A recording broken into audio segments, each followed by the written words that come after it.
Señor, te doy gracias por esta fresca y nueva oportunidad de compartir tu palabra.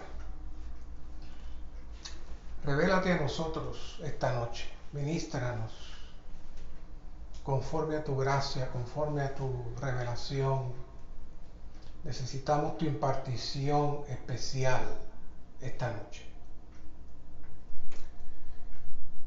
Graba este mensaje en nuestros corazones como una señal de advertencia de tus últimos tiempos y lo que tú esperas de tu iglesia. Nosotros estamos en la posición más alta, más elevada. Permítenos vivir en tal posición elevada. Gracias, Señor. Queridos santos, esta noche vamos a compartir un mensaje un poquito diferente a lo que hemos estado compartiendo en las semanas pasadas como conclusión a esta serie de mensajes de la Iglesia Gloriosa. El mensaje de la Nueva Jerusalén en el ministerio es, podemos decir, la cúspide más alta cuando se habla de la revelación divina. Sin lugar a dudas, no creo que exista un lugar fuera del recobro del Señor y en aquellos que han tenido contacto con el recobro del Señor que puedan hablar de este tema de la Nueva Jerusalén. No obstante, aunque existen varios libros con mucha información de la Nueva Jerusalén, esta noche nos gustaría entrar en los eventos dispensacionales que producen la Nueva Jerusalén. Vamos a traer una breve definición de la Nueva Jerusalén. Ustedes están escuchando esto desde que llegaron a la vida de la iglesia, así que no es algo nuevo, pero sí estos eventos dispensacionales muchas veces no los tocamos con mucha frecuencia, y ya que este libro de la Iglesia Gloriosa se mueve en esa dirección, hemos decidido hacer un pequeño resumen grande de estos temas. Son muchos temas, así que no es que pueda hablar demasiado de cada tema, pero espero por lo menos cubrir la visión general de este tema. Así que esta noche cubrimos la cuarta de las 4 mujeres. Y estas 4 mujeres, dice en el libro de la Iglesia Gloriosa, en el mensaje 5, que corren en secuencia, una detrás de la otra, y una va llevando a la otra hasta que finalmente culminan con la Nueva Jerusalén. Eva fue creada no solamente como compañera de Adán, sino como un tipo de lo que Dios aspiraba y deseaba en su ser y en su deseo. Así que la mujer tipifica el medio por el cual Dios se puede reproducir, por el cual Dios puede tener una expresión, por el cual Dios puede crecer y madurar. Así que la mujer para Dios es muy crucial, al punto que va llevando toda su economía en tipos de mujeres, y culmina toda la Biblia con una mujer. Así que, hermanas, Dios valora mucho a las hermanas por lo que representan para Dios y la importancia para su iglesia. Así que todas estas 4 mujeres que hemos estado hablando son una sola, pero en un proceso de evolución. comenzando con Eva, y Eva, que es tipo de la iglesia. Tenemos la iglesia, pero la iglesia también se presenta como la esposa de Cristo, pero esta esposa la vemos en Apocalipsis 12, embarazada, a punto de dar a luz un hijo que es la consumación o la suma de todos los creyentes y fieles en Dios. Y esta suma de todos los creyentes en Dios tiene un parto especial que básicamente marca la historia e inicia entonces el inicio de la última mujer, que es la Nueva Jerusalén.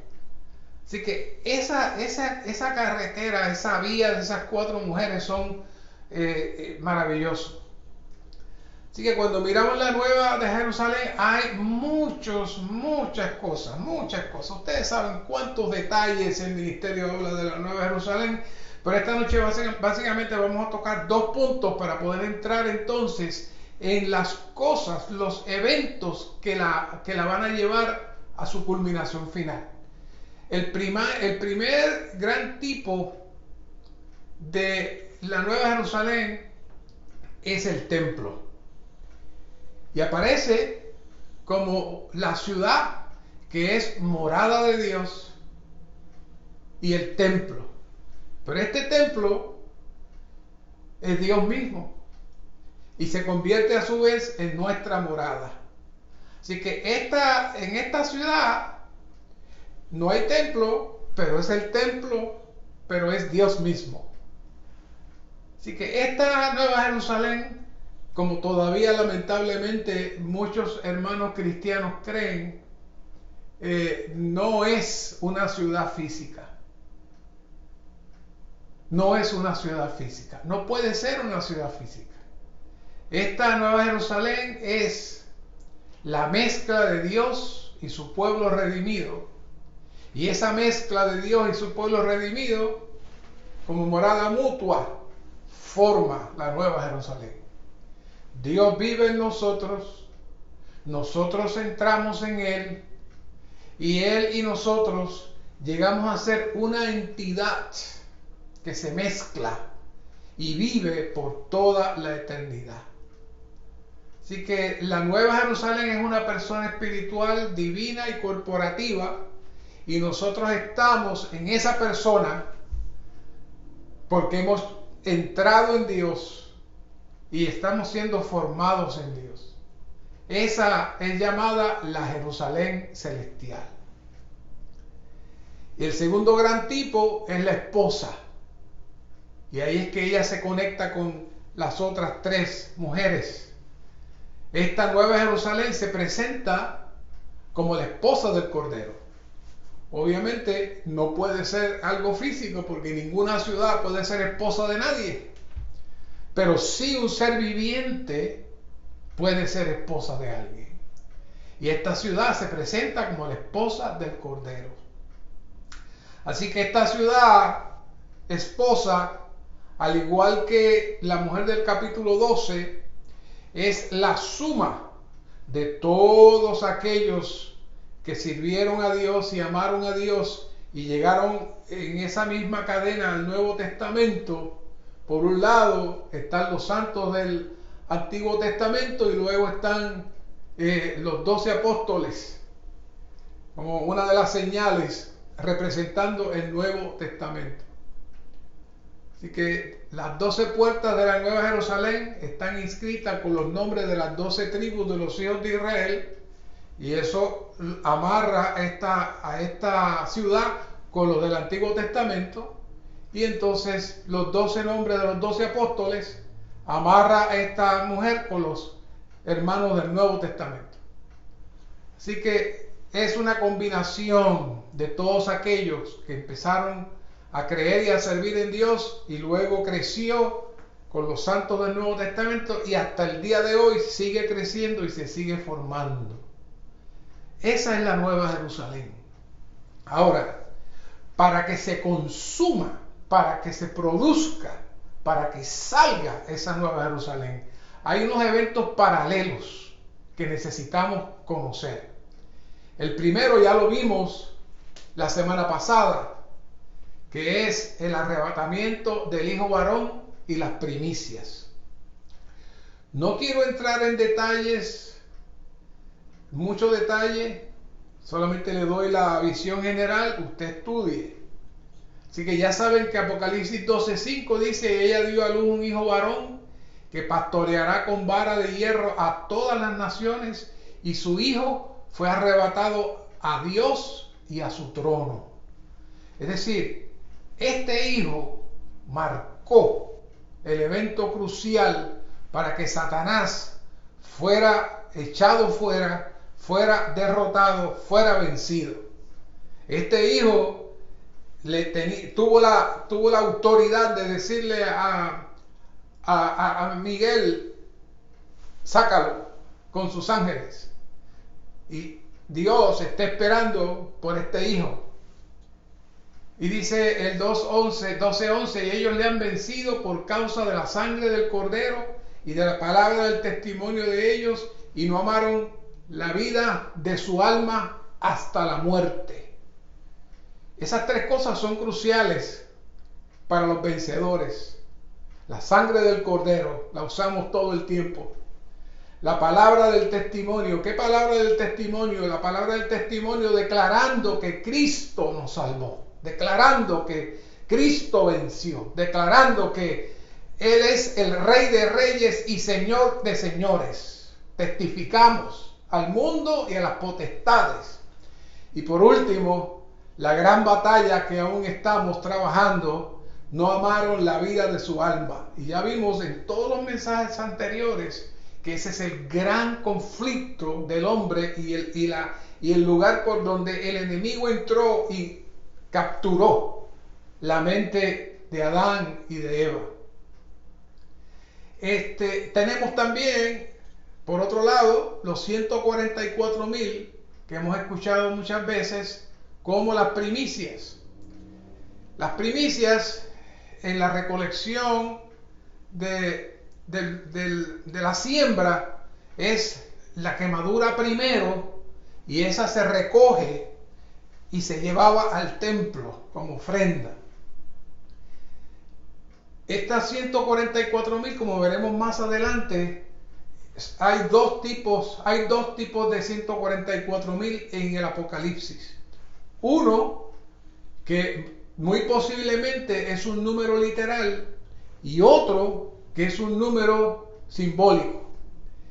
Los 144,000 que representan las primicias, esos es un número simbólico donde se multiplica el 12, que es número de perfección, por 12, por 12, por 12, y va a llegar a 144,000, implicando que los vencedores es la suma de todos los santos que han vencido y han madurado.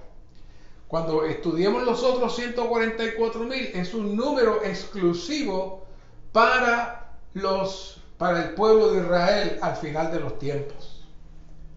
Así que estos son los que siguen al Cordero por donde quiera que va. Estos fueron comprados de entre los hombres como primicias para Dios y para el Cordero. Así que amarramos el hijo varón, amarramos las primicias y los 144,000, y tenemos un grupo de vencedores. Dios está esperando por eso. Cuando los vencedores llegan a los lugares celestiales, el diablo es lanzado a la tierra. Y fue arrojado el gran dragón, la serpiente antigua que se llama el diablo, y Satanás, el cual engaña a toda la tierra habitada, fue arrojado a la tierra, y sus ángeles fueron arrojados con él. Y el 10 dice, entonces oí una gran voz en el cielo que decía, ahora ha venido la salvación, el poder y el reino de nuestro Dios y la autoridad de su Cristo. Fíjense qué importantes eran estos vencedores para poder consumar toda la salvación, el poder y el reino de nuestro Dios. Cuando Dios tiene un modelo, cuando Dios tiene una representación de su propósito suficiente, eso es suficiente para que Dios entonces, a través de su criatura, se pueda ejecutar la sentencia que ya fue dictada en la cruz del Calvario. Pero eso es como cuando el juez dicta una sentencia, pero todavía hay que ir a buscar el preso, hay que buscar al delincuente para meterlo preso. O sea, él tiene la sentencia, el juez dijo no, va preso, hay que buscarlo, no sale más. Entonces envían un agente especial a buscar a esa persona. Tiene la sentencia encima, pero todavía está caminando en la calle. Pero cuando lo consiguen, entonces es que toman posesión de él. Exactamente eso es lo que sucedió cuando el hijo varón, las primicias, los 144,000, ascienden al trono. Ascienden al trono. Por un lado ascienden al trono, por otro lado asciende al templo como las primicias, como disfrute para Dios. Dios ve eso, ve a estos hermanos maduros en Él, y es un gran disfrute para Dios. Simultáneamente, una vez que Satanás es echado a la tierra, y Brother Lee menciona en un libro que Satanás hace los trabajos sucios para Dios. Para él completar su propósito, muchas veces Dios utiliza a Satanás para que termine algunas cosas. Lo permitió con Job y lo permite muchas veces con nosotros también, para que nos tornemos a él. Así que una vez que Satanás es echado de los lugares celestiales, fíjense que realmente Satanás estaba en un lugar que se llama los aires. No era de los lugares celestiales originales donde él estaba en una posición mucho más abajo. Cuando Cristo asciende al trono y nos lleva juntamente con él, en ese lugar Satanás no puede entrar. Él no puede entrar. Pero sí tenía un área de administración en alguna porción del cielo que para Dios estaba contaminada y está contaminada, y desde ahí Él contamina y daña las naciones, daña a los países. Así que de ese lugar fue echado. Entonces vino a la tierra. Dice, entonces el dragón se llenó de ira contra la mujer. Cuando lo sacaron, se llenó de ira contra la mujer y se fue a hacer guerra contra el resto de la descendencia de ella, los que guardan los mandamientos de Dios y tienen el testimonio de Jesús. Y ahí comenzó lo que conocemos como la gran tribulación. Y algunos dijeron y adoraron al dragón porque había dado su autoridad a la bestia, y adoraron a la bestia diciendo: ¿quién como la bestia y quién podrá combatir contra ella? Pueden entrar con más detalle. En un momento dado, la bestia muere, este ser resucita con el espíritu que no es el espíritu humano, no es que un muerto se le metió adentro, no, un espíritu demoníaco, los mismos espíritus demoníacos que guiaban a los césares. Uno de esos espíritus demoníacos entró, posiblemente el mismo espíritu demoníaco que manejaba a Nerón, ese mismo, la palabra 666, lo que significa es Nerón, en los números, Juan lo utiliza porque no quería ser muy expuesto. Ese espíritu va a levantar a esa persona, y eso va a sorprender al mundo. Dios lo permite. ¿Por qué Dios lo permite? Dios está depurando su pueblo y Dios está afinando quién es el que queda para él aquí. Así que Dios le permite al enemigo que haga lo que quiera ahí en la tierra hasta cierto punto, para ver quién tiene el corazón para él y quién no tiene el corazón para él. Dice, también se le dio boca que hablaba grandes cosas y blasfemias. Y se le dio autoridad para actuar 42 meses, que son los 3 años y medio de la gran tribulación. Y fíjense este detalle: y abrió su boca en blasfemias contra Dios para blasfemar de su nombre, y no solamente de su nombre, y de su tabernáculo, es decir, la nueva Jerusalén, los cuales están en el cielo. Él sabía que había algo con mucho poder que había ascendido a los lugares celestiales. Él sabía, Satanás sabe la Biblia, él sabía que ese era la morada de Dios, la representación de hombres que vienen a ser la morada de Dios, y empezó a blasfemar en contra de ellos. Pero fíjense que se utiliza la palabra y se le permitió. Dios lo está permitiendo. Y se le permitió hacer guerra contra los santos y vencerlos. Cuando dice vencerlos, no necesariamente es que los vence para que le adoren, sino en el sentido de que los persigue y muchas veces los mata. Los vence físicamente, pero no los vence espiritualmente. Así que todo eso Dios lo planifica. ¿Por qué? Porque está depurando su pueblo. También se le dio autoridad sobre toda tribu, pueblo, lengua y nación. Así que después de todos esos 3 años y medio, ocurre lo que estamos esperando. En Apocalipsis 25 dice: pero los demás muertos no volvieron a vivir hasta que cumplieron 1000 años.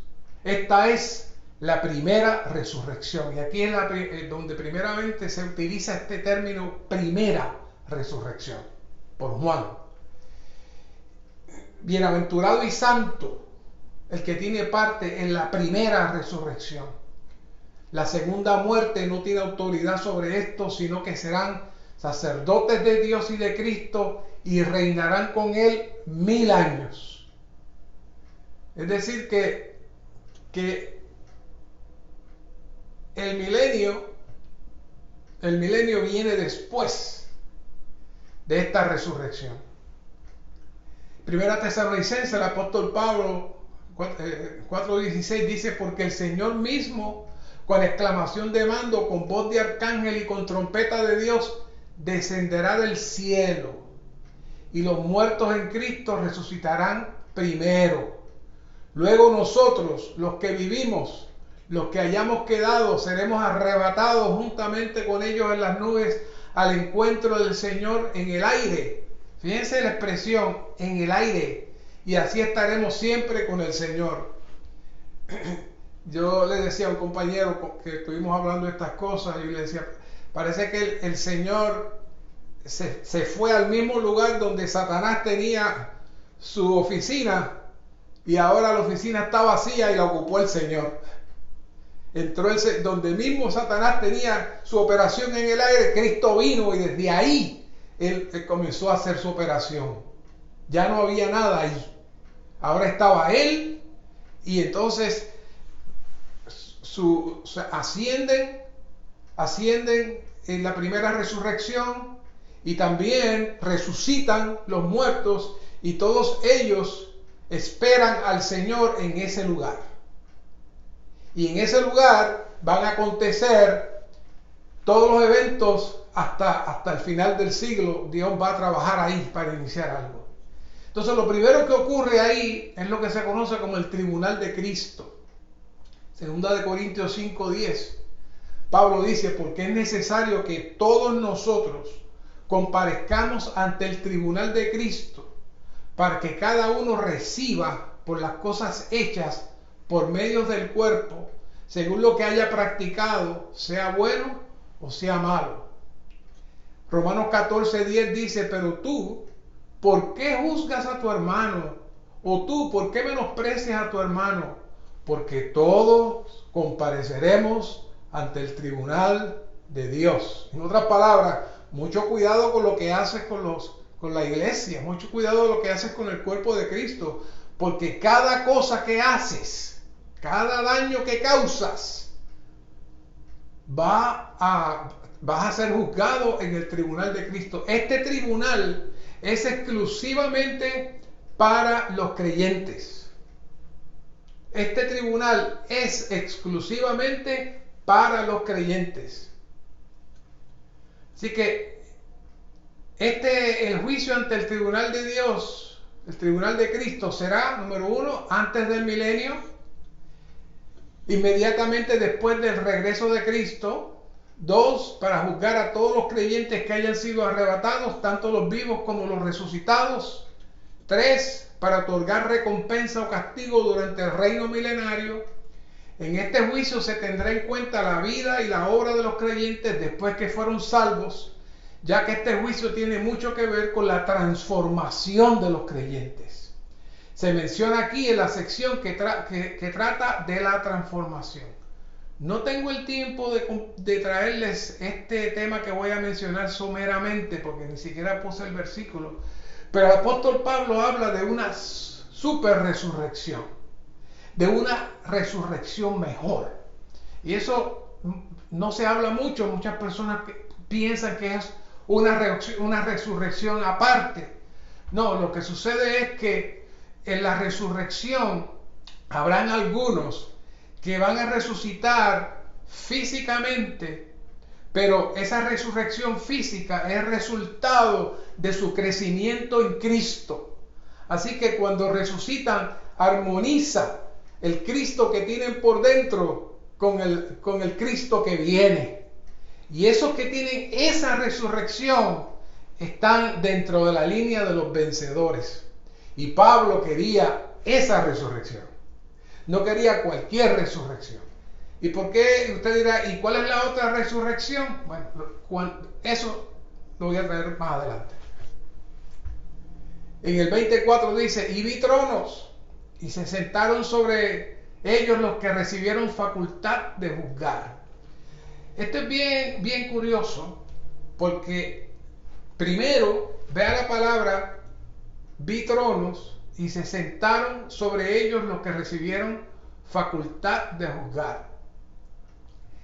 En el versículo de Daniel 7:22 dice, hasta que llegó el anciano de días y se le dio el juicio a los santos del Altísimo, y llegó el tiempo cuando los santos tomaron posesión del reino. Esa es la palabra clave ahí, posesión del reino. Es decir, los vencedores, el hijo varón, las primicias, o los 144,000, es la misma cosa. Ellos, su premio, el primer premio, van a tener muchos premios, pero el primer premio es que los van a hacer correyes con Cristo y van a comenzar a administrar juntamente con Cristo, primero que nadie.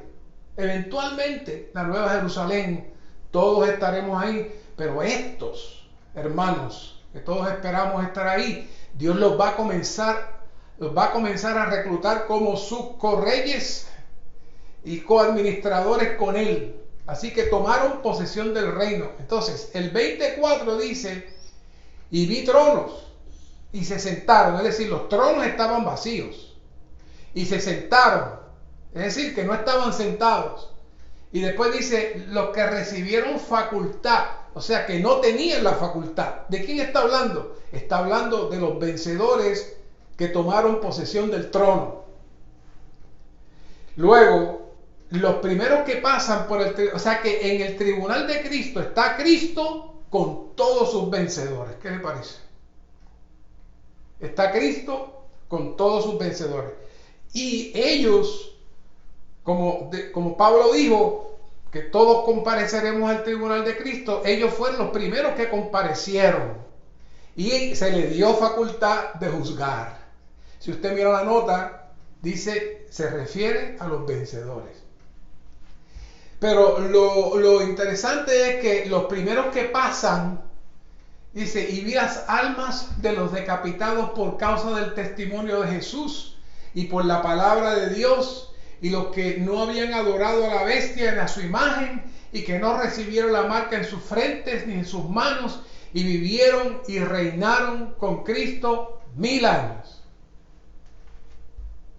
ya que habían resucitado posteriormente, aquellos entraron en una posición muy superior, pero eventualmente entraron también a reinar con Cristo. Estos fueron la última camada de vencedores que tuvieron que dar su vida,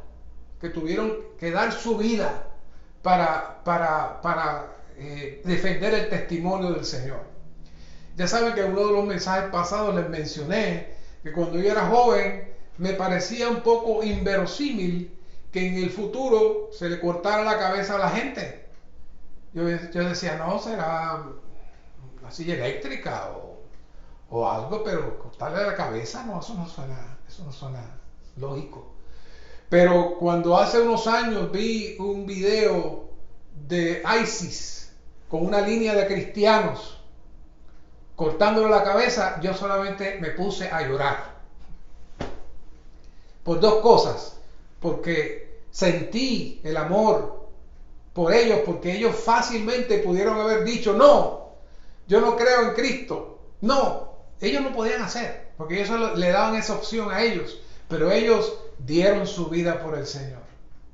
Y número dos, entonces me di cuenta, sí es posible que tal y como profetiza la Biblia, en los postreros días, grupos como estos se asocien y produzcan, se hagan socios de la bestia para hacer lo que vimos visualmente con estos hermanos. Así que esto es bien serio, es bien serio. Ahora bien, en este juicio vamos a tomar un tiempecito para hablar. Ya saben, estoy hablando rápido porque tengo mucho que hablar y no quiero ser largo, así que está el bosquejo, ustedes se van después con calma, pero lo voy llevando. En este tribunal de Cristo, como les dije, todos los que van a pasar por ahí son cristianos. Todos son cristianos. Y los ejemplos que vamos a leer ahora son aquellos que al pasar por el tribunal no pasaron la prueba.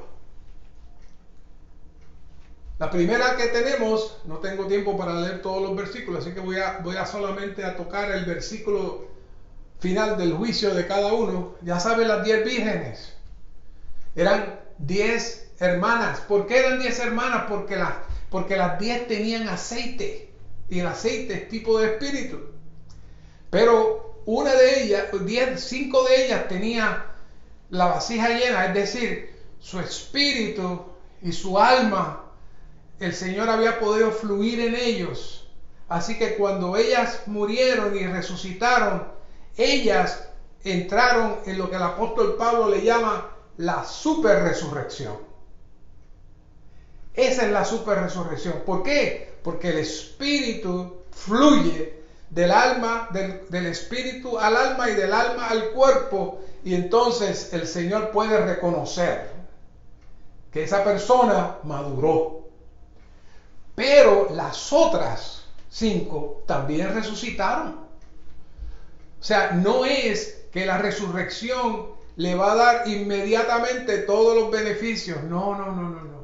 Hay una resurrección que no es necesariamente inmediatamente para recibir un premio. En este caso, estas hermanas no estaban llenas completamente. Fueron resucitadas, así que al ser evaluadas, el Señor le da la respuesta más dura que un padre le puede decir a un hijo. Él respondió, dijo, de cierto os digo que no os conozco. ¿Se imaginan? ¿Por qué Cristo le dice que no las conoce? Porque Cristo no estaba completamente forjado en ellas. No es que no las conociera a ellas como persona, pero él no estaba buscando no está buscando en la resurrección a las personas. Él se está buscando él mismo. Que Cristo se vea él mismo en los que resucitan. Entonces, Cristo no las conocía. Entonces tenemos la parábola de los talentos, en Mateo 25 del 14 a 30. Ese Mateo 25 está cargadito de todo esto. Y ya saben,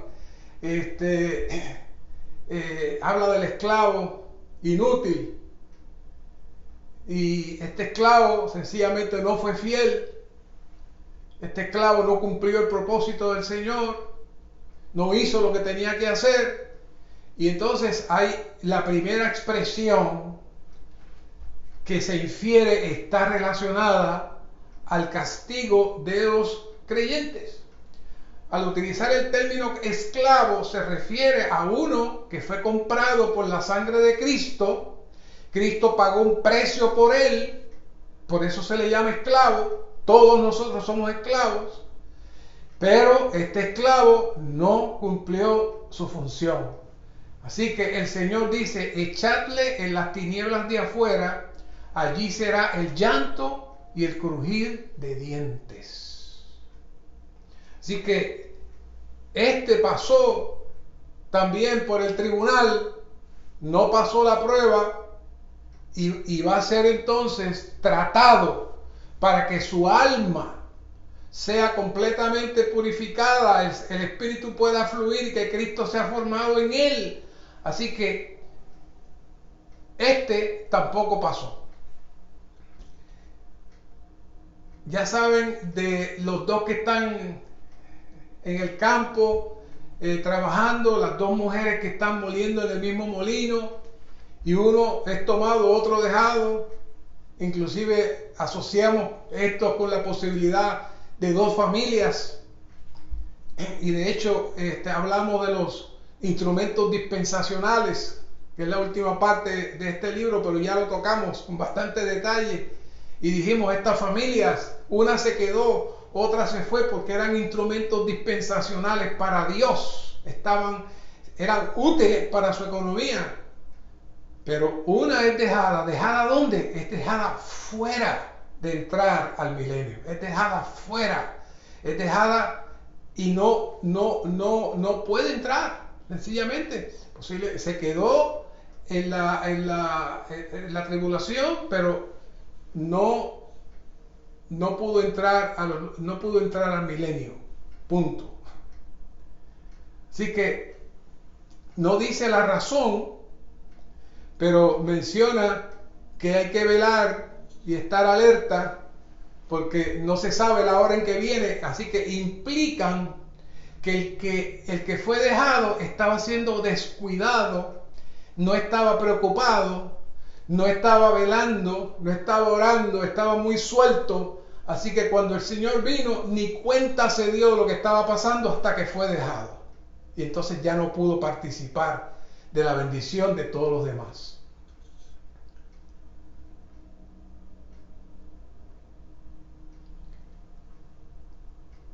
Mateo 24:51 nos habla de otro evento.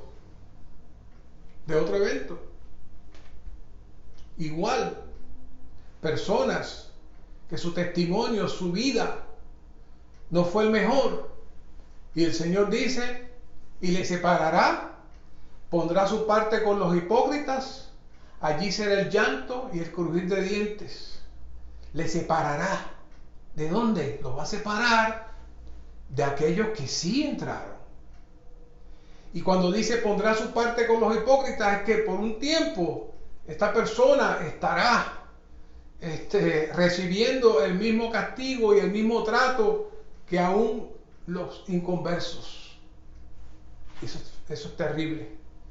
Y ahí viene otra vez la expresión, allí será el llanto y el crujir de dientes.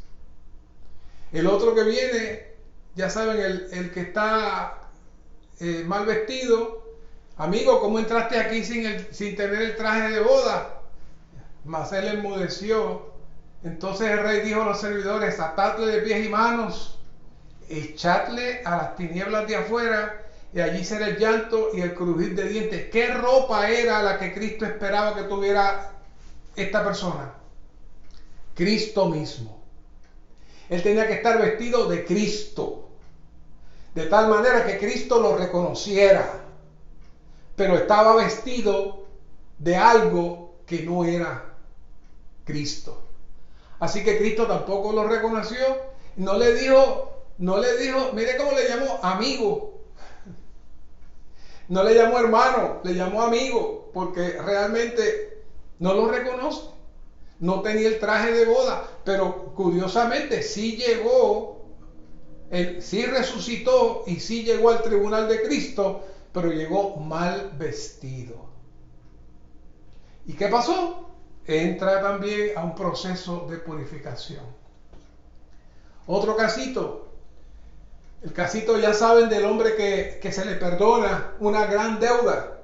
Se creen que la deuda era de millones de dólares, lo que se le perdonó. Pero entonces, él se le perdona la deuda, pero entonces el esclavo de él le debía una ínfima cantidad, no lo perdonó, no lo quiso perdonar. Y vemos el resultado. Entonces su señor enojado le entregó a los verdugos. ¿Hasta qué? Hasta que pagase todo lo que debía. Hasta que pagase todo lo que debía. Aquí es curioso que implica que va a ser liberado en un momento dado. Es decir, que si seguimos esta misma línea, todos los anteriores, en un momento dado, el Señor va a considerar que han finalizado su tiempo de perfeccionamiento y de crecimiento, y entonces van a ser liberados.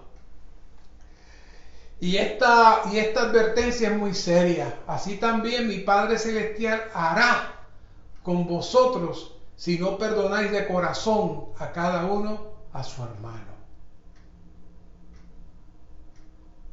Ese versículo habla por sí solo. Si usted pensó que cierto hermano usted le cae mal, que usted no le gusta cómo habla, no le gusta cómo profetiza, no le gusta cómo dice las cosas, y usted, cuando él va a profetizar, usted se levanta y se va al baño porque no quiere escucharlo. Ahora es más fácil porque apaga el volumen del Zoom. Mucho cuidado. Mucho cuidado. Luego, otro evento importante ahora es el juicio en el trono de las naciones. El juicio en el trono de las naciones. Después del juicio del tribunal de Cristo, se presenta el juicio de las naciones. Durante la gran tribulación va a haber una gran persecución. Y va a haber naciones que van a ser instrumentos para Dios, para que no desaparezca su pueblo. Y estas naciones, Dios las va a bendecir tal y como hizo con el pueblo de Israel con Ciro y con Darío y con muchos otros. Dios los tocó, eran inconversos, pero Dios los tocó y los hizo instrumentos dispensacionales a su nivel para poder proteger a su pueblo. Pues en este momento Dios va a hacer algo con las naciones.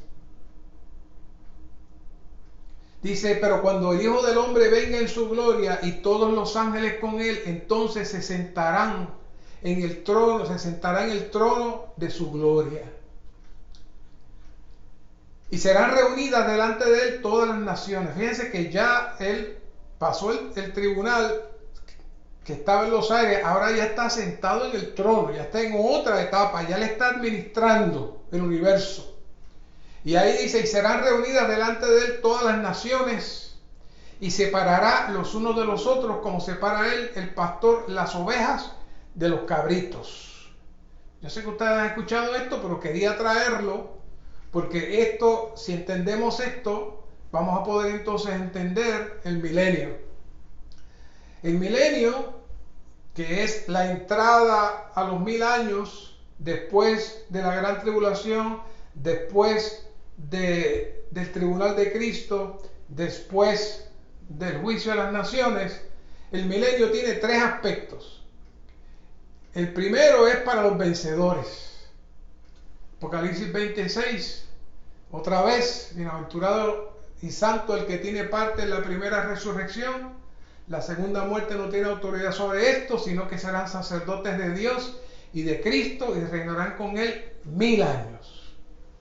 Es decir, los muertos que resucitan y son vencedores entran a los 1000 años.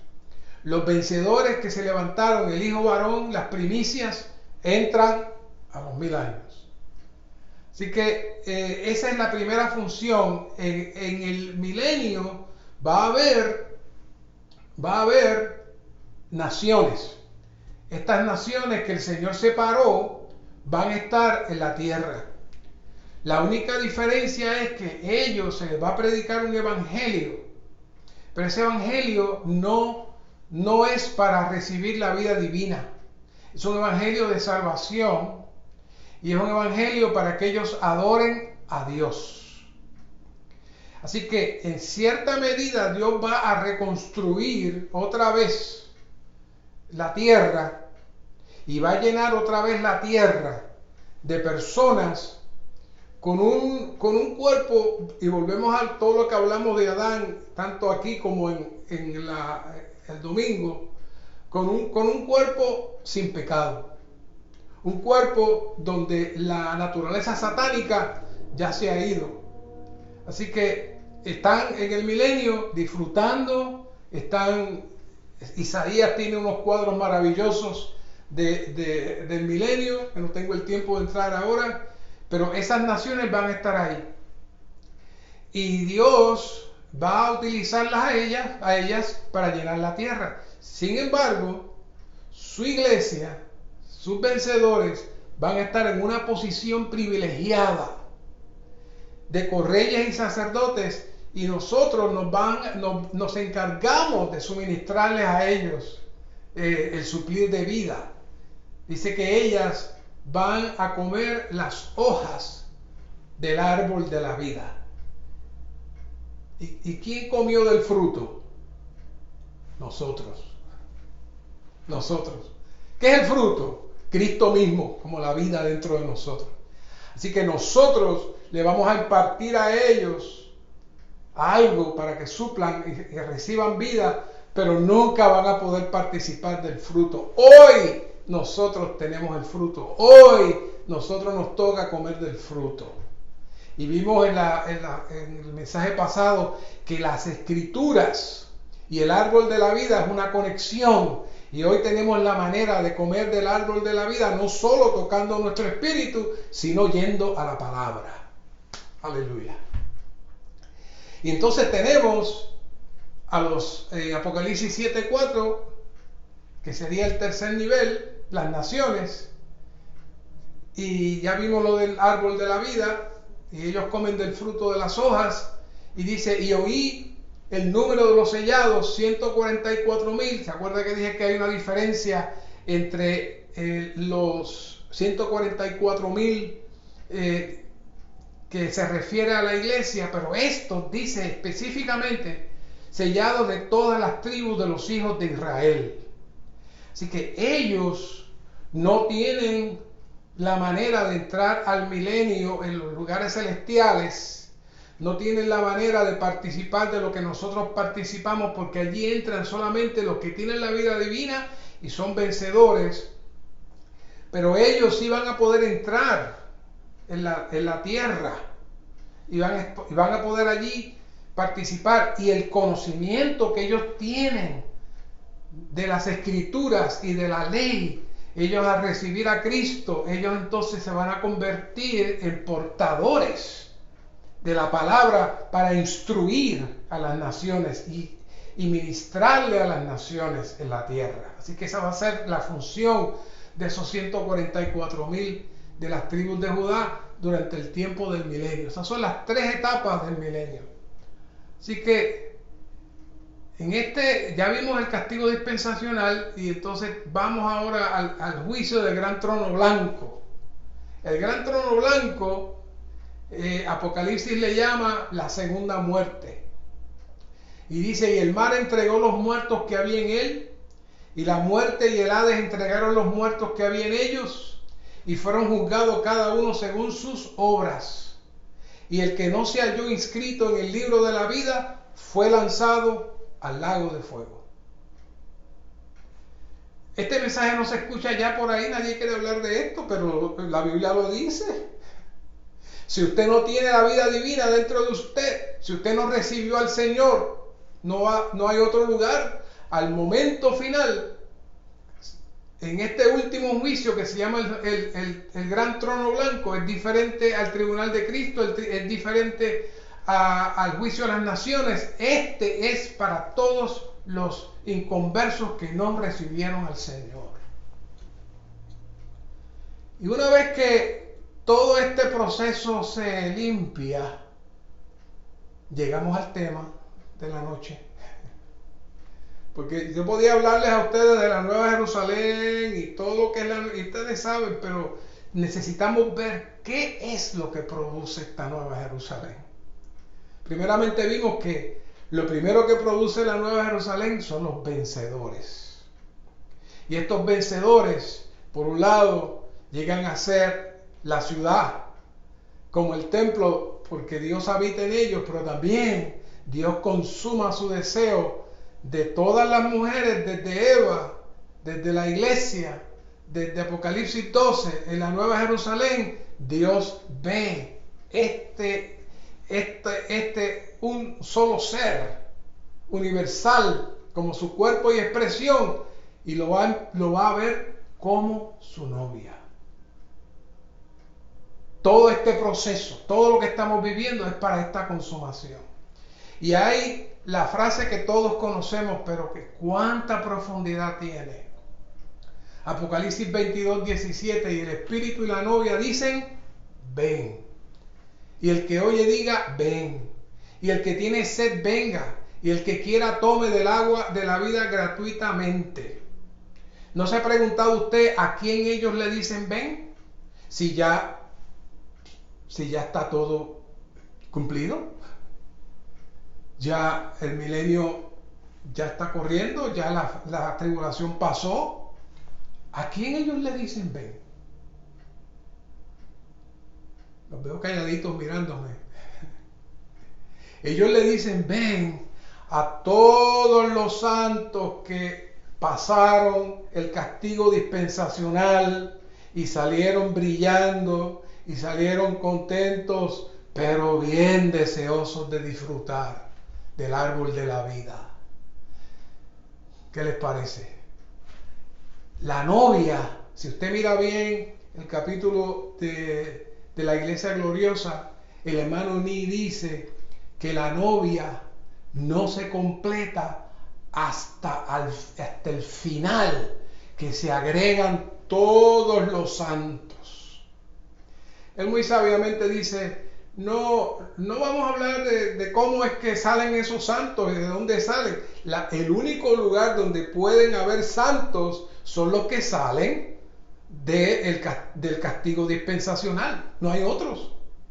Así que son muchos los que van a salir, pero van a salir. Porque el Señor prometió que lo que se le entregó, Él lo iba a preservar. Así que cuando ellos salen de ese castigo dispensacional, lo que desean es participar del árbol de la vida. Tienen sed, tienen mucha sed. Así que ahí van a tomar del agua, van a llenarse de Cristo. ¿Y qué es lo que va a pasar ahí? Entonces se completa la Nueva Jerusalén. Porque sin ellos no podía completarse la Nueva Jerusalén y no se podía dar el proceso. El Señor necesitaba a esos santos perfeccionados y completos para que entonces pudiera tener la novia y luego tener la esposa. ¿Y qué es lo que sucede? El 21:2. Y vi la santa ciudad, la Nueva Jerusalén, descender del cielo. Oiga bien, ahí hay una coma bien grande. Yo escucho muchos hermanos que dicen descender del cielo de Dios. No. Jerusalén no desciende del cielo de Dios. Jerusalén desciende del cielo, de Dios. Jerusalén desciende de Dios. Es que desciende. Y sabe cómo sale de Dios. Dispuesta como una novia ataviada para su marido. ¿Cómo es que somos vestidos? ¿Cómo es que podemos llegar a ser esa novia? ¿Estando dónde? En Dios. en Dios. Así que ahora la novia está completa y aquí sí que se da el final de los tiempos. Así que esta Nueva Jerusalén, por un lado, es la esposa, por un lado es el templo, pero déjeme decirle algo más, por otro lado es Dios mismo, porque venimos a ser una sola entidad, una sola entidad. ¿Saben? El deseo de Cristo en Juan 14, 3 y 6 era ser el camino para que fuéramos ¿a dónde? Al Padre. Eso era todo. A veces perdemos ese pequeño detalle. Vea los versículos. Y si me voy y os preparo lugar, vendré otra vez. Y esta pequeña porción es bien importante. Os tomaré a mí mismo. Os tomaré a mí mismo. Para que donde yo estoy, vosotros también estéis. Por un lado, el Señor dice que se va, pero ya Él está. ¿Cómo es eso? Porque en su cuerpo físico, Él estaba en la tierra, pero en su dimensión espiritual, Él estaba ¿dónde? En Dios. Él estaba en Dios. Pero Él no podía llevarnos hasta tanto pasara por la cruz, por la muerte, por la resurrección. Entonces salió el agua y la sangre, y entonces produjo su iglesia, y entonces nos llevó. Entonces abrió el camino. Y por eso aparece en Hebreos 4:16, que el camino está abierto. Vengan, vamos a entrar. ¿Vamos a entrar a dónde? A Dios. ¿Y qué dijo aquí? Jesús dijo, yo soy el camino. ¿El camino para dónde? Y la realidad. Es decir, todo lo que usted vive aquí en la tierra es falso. Y la vida. Y nadie viene al Padre sino por mí. ¿Cuál era el objetivo de todo el proceso de Cristo? Llevarnos ¿a dónde? Al Padre. Al Padre. ¿Y cómo llega uno al Padre? Hermano, uno necesita renunciar a todo lo que odia el Padre. Y voy a hablar de eso ya mismo. Y finalizo. El mensaje más complejo y más corto que estoy haciendo. Para que ustedes lo puedan digerir con calma. Pero quería traerle un testimonio de un querido hermano que se llama Andrew Yu. Muchos de ustedes lo conocen y saben que ha estado al borde de la muerte en varias ocasiones. Y escribió hace poco una pequeña reseña de sus experiencias. Y hubo algo que me llamó mucho la atención. Él no dijo que le pasó a él, pero la manera como lo describe me dio a entender algo. Él dice, la muerte es muy parecido a como cuando uno duerme. Cuando uno duerme y está soñando, uno piensa que el sueño donde está metido es realidad. Y yo no sé ustedes, pero yo he tenido sueños que para mí me están persiguiendo y estoy corriendo y estoy asustado porque mientras estoy en el sueño, esa es mi realidad. Pero cuando usted abre los ojos, usted dice, aquello era un sueño. Él dice, cuando nosotros muramos y abramos los ojos, vamos a ver la realidad y vamos a decir, mi vida, aquello era un sueño. ¡Qué tremendo! Hoy estamos viviendo lo que no es realidad, por eso el Señor enfatiza, yo soy la realidad. Ven, entren al Padre para que disfruten la realidad. Practiquen ahora, porque si usted aprende a negar el alma, a rechazar la carne, a poner la mente en las cosas del Espíritu, entonces usted va a entrar en Dios y usted va a venir a hacer ¿qué? La nueva Jerusalén. Por eso esos versículos que oraron al principio son mis preferidos. Buscad las cosas de arriba. Buscad las cosas de arriba. No hay otra. Fuera de la atmósfera de Dios, venimos a ser enemigos de Dios. y corremos el peligro de que nos digan como algunos de los que vimos, yo no los conozco a ustedes, yo no sé quiénes son ustedes. ¿Por qué?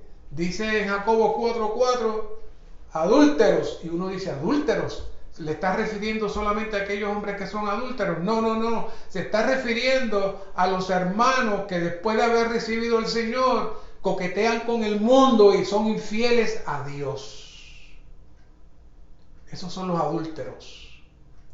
¿No sabéis que la amistad del mundo es enemistad contra Dios? Cualquiera pues que decide ser amigo del mundo se constituye enemigo de Dios.